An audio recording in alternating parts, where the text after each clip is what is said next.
ನೀವು ಬದುಕಲ್ಲಿ ಏನಾದ್ರೂ ಸಾಧನೆ ಮಾಡಬೇಕು ಅಂತಂದ್ರೆ ಆ ಸಾಧನೆಯ ಒಂದನ್ನೇ ನೀವು ಯೋಚನೆ ಮಾಡಬೇಕು. ಆ ಒಂದು ಸಾಧನೆಯ ಗುರಿಯ ಒಂದು ಅಡಿಯಲ್ಲಿ ನೀವು ಕಷ್ಟಪಡಬೇಕು, ಅದನ್ನೇ ಯೋಚನೆ ಮಾಡಬೇಕು, ಅದನ್ನೇ ಜೀವಿಸಬೇಕು, ಅದನ್ನೇ ಬದುಕಿಸ್ಬೇಕು. ಅವಾಗ್ಲೇ ನೀವು ಆ ಸಾಧನೆಯ ಗುರಿಯನ್ನ ಮುಟ್ಟಕ್ ಆಗತ್ತೆ ಅಂತ ಹೇಳಿ ವಿವೇಕಾನಂದನವರ ಒಂದು ಆ ಮಾತು ನಿಮ್ಮ ಶಾಲೆಯ ಆವರಣದಲ್ಲಿ ಹಾಕಿರುವಂತ ಒಂದು ಮಾತು. ನೀವೆಲ್ಲ ಆ ಒಂದು ಶಾಲೆ ಅಂದ್ರೆ ಆ ಕಾಲೇಜಿನಲ್ಲಿ ನೀವು ಇರೋದು ಅಂದ್ರೆ whatever you dream you will become. Universe has got so much of energy.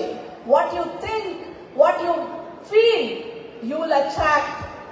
That is the law of universe. That's what Swami Vivekananda is telling to all of you.